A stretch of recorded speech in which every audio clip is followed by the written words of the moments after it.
लेकिन जरा आपको सीधे तस्वीरें दिखाते हैं यहाँ जहां पर यूएनजीए में प्रधानमंत्री नरेंद्र मोदी संबोधित कर रहे हैं। The banking system. इससे वंचित थे। आज Today, 36 over करोड़ से अधिक ऐसे लोगों को भी 360 million people बीमा सुरक्षा who कवच मिला है earlier could जो not पहले even imagine इस बारे में this सोच was भी नहीं possible, now have insurance 50 coverage as crore से security ज्यादा लोगों को by giving over 500 मुफ्त इलाज million की सुविधा people देकर the facility of free Bharat ने treatment in hospitals. उन्हें quality India health has service से given them जोड़ा। access to quality health Bharat ने services 3 करोड़ तक by के घर building बनाकर 30 million बेघर, proper homes. यानी India has made होमलेस परिवारों को homeless families होम ओनर्स बनाया। homeowners.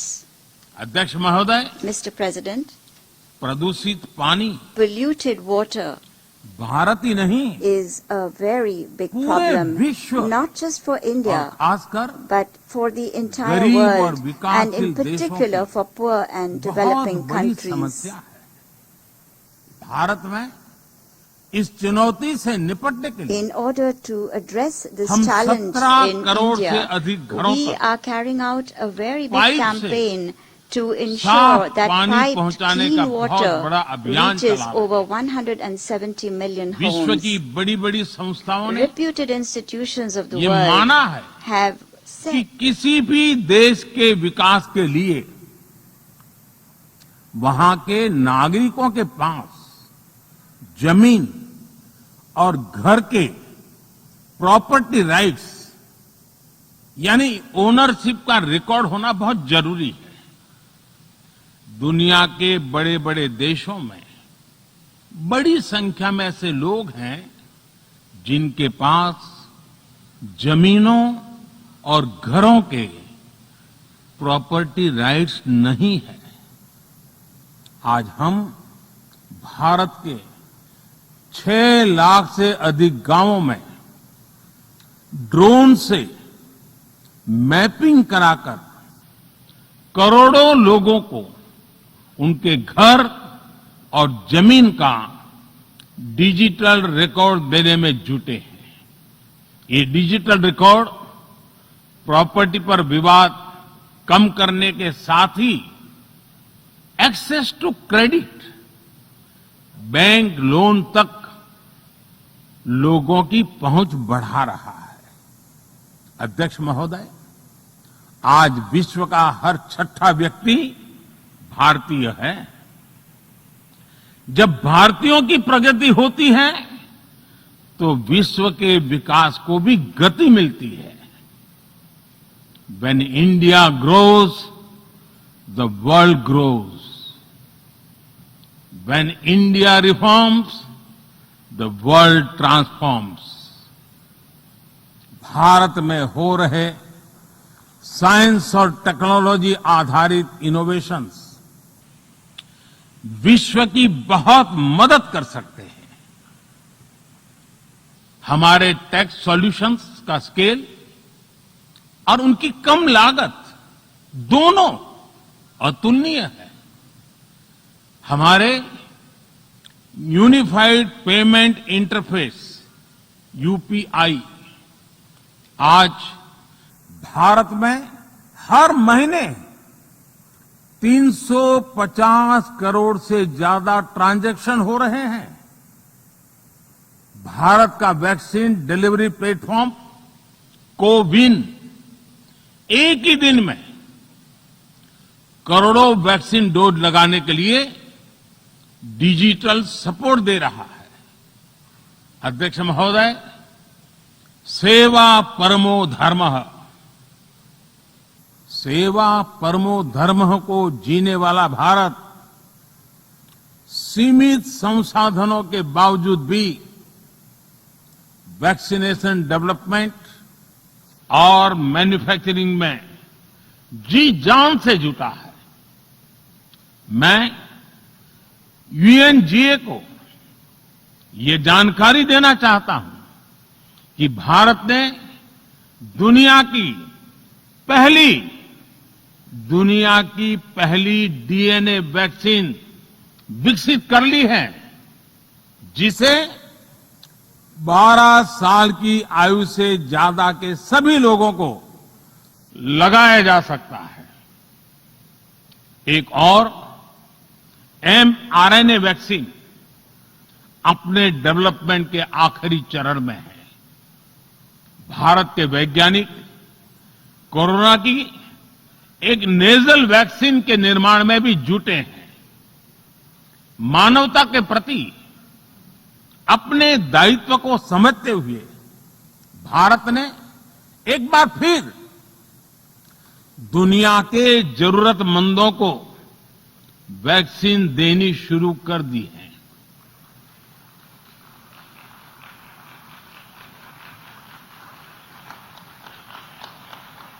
मैं आज दुनिया भर के वैक्सीन मैन्युफैक्चरर्स को भी आमंत्रित करता हूं, कम मेक वैक्सीन इन इंडिया। अध्यक्ष महोदय, आज हम सब जानते हैं कि मानव जीवन में टेक्नोलॉजी का कितना महत्व है, लेकिन बदलते हुए विश्व में टेक्नोलॉजी विथ डेमोक्रेटिक वैल्यूज, ये सुनिश्चित करना भी आवश्यक है। भारतीय मूल के डॉक्टर्स, इनोवेटर्स, इंजीनियर्स, मैनेजर्स किसी भी देश में रहें, हमारे लोकतांत्रिक मूल्य उन्हें मानवता की सेवा में जुटे रहने की प्रेरणा देते रहते हैं। और ये हमने इस कोरोना काल में भी देखा है। अध्यक्ष महोदय, कोरोना महामारी ने विश्व को ये भी सबक दिया है कि वैश्विक अर्थव्यवस्था को अब और अधिक डाइवर्सिफाई किया जाए। इसके लिए ग्लोबल वैल्यू चेन्स का विस्तार आवश्यक है।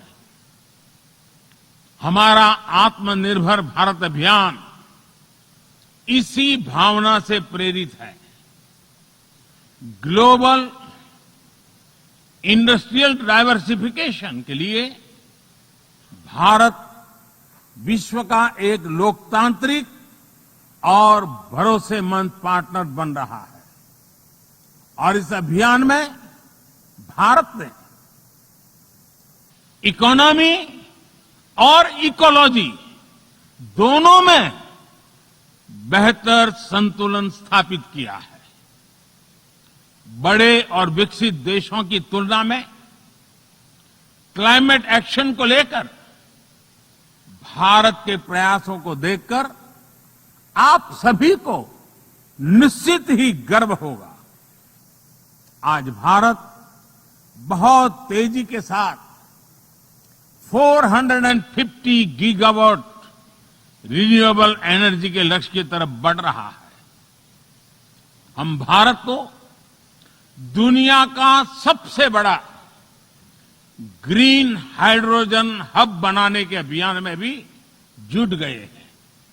अध्यक्ष महोदय, हमें अपनी आने वाली पीढ़ियों को जवाब देना है कि जब फैसले लेने का समय था, तब जिन पर विश्व को दिशा देने का दायित्व था, वो क्या कर रहे थे। आज विश्व के सामने रिग्रेसिव थिंकिंग और एक्सट्रीमिज्म का खतरा बढ़ता जा रहा है। इन परिस्थितियों में पूरे विश्व को साइंस बेस्ड रेशनल और प्रोग्रेसिव थिंकिंग को विकास का आधार बनाना ही होगा। साइंस बेस्ड अप्रोच को मजबूत करने के लिए भारत एक्सपीरियंस बेस्ड लर्निंग को बढ़ावा दे रहा है। हमारे यहां स्कूलों में हजारों अटल टिंकरिंग लैब खोली गई है। इंक्यूबेटर्स बने हैं और एक मजबूत स्टार्टअप इकोसिस्टम विकसित हुआ है। अपनी आजादी के 75 वर्ष के उपलक्ष्य में जब हम आजादी का अमृत महोत्सव मना रहे हैं, भारत 75 ऐसे सैटेलाइट्स को अंतरिक्ष में भेजने वाला है जो भारतीय विद्यार्थी स्कूल कॉलेजों में बना रहे हैं। अध्यक्ष जी, दूसरी ओर रिग्रेसिव थिंकिंग के साथ जो देश आतंकवाद का पॉलिटिकल टूल के रूप में इस्तेमाल कर रहे हैं, उन्हें ये समझना होगा कि आतंकवाद उनके लिए भी उतना ही बड़ा खतरा है। ये सुनिश्चित किया जाना बहुत जरूरी है कि अफगानिस्तान की धरती का इस्तेमाल आतंकवाद फैलाने और आतंकी हमलों के लिए न हो। हमें इस बात के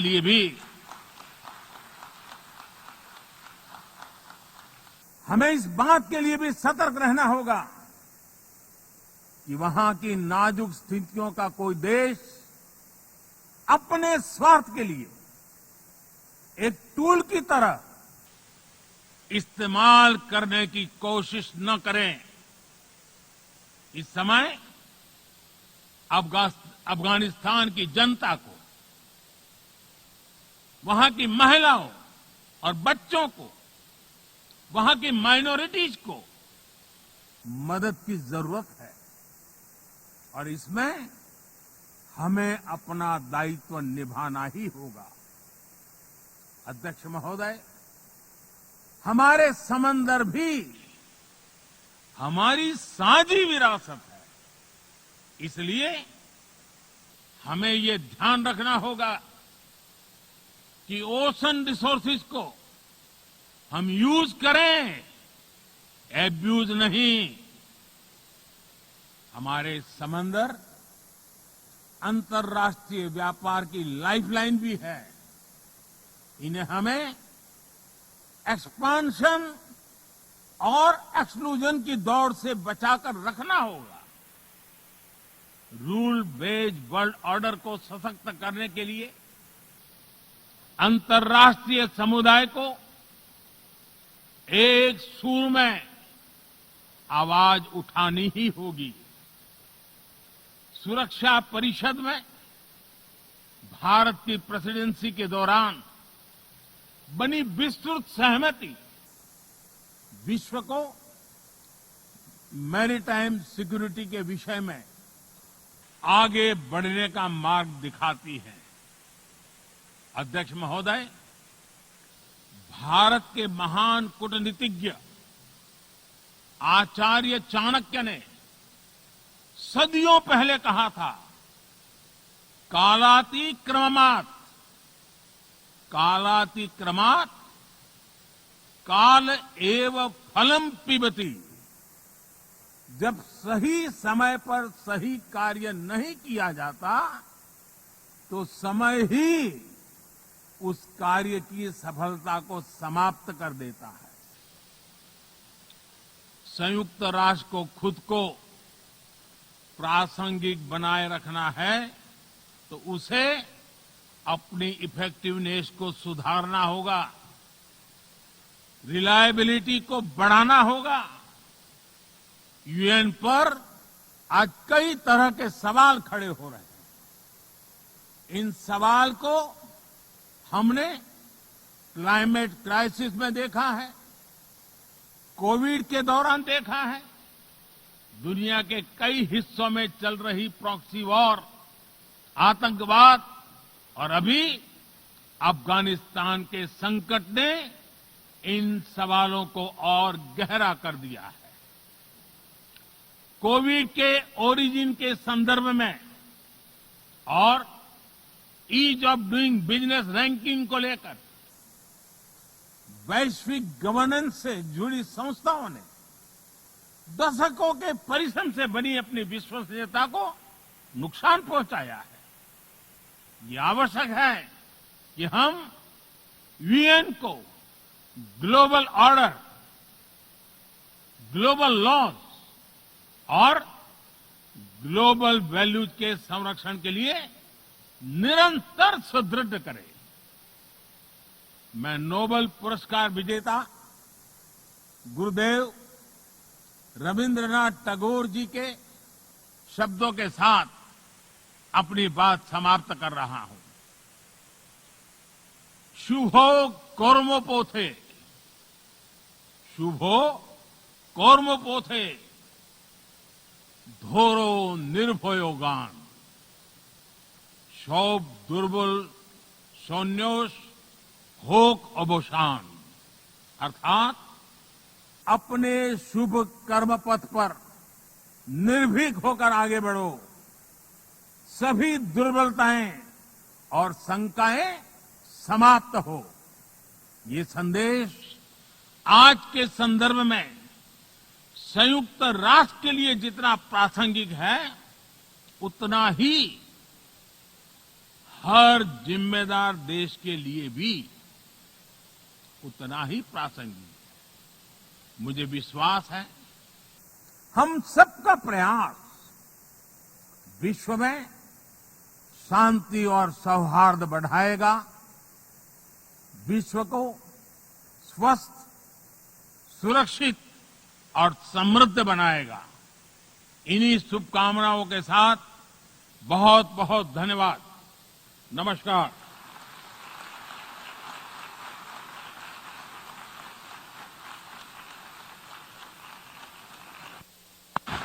On behalf of the General Assembly, I wish to thank the Prime Minister of the Republic of India for the statement just made, and I request protocol to escort His Excellency.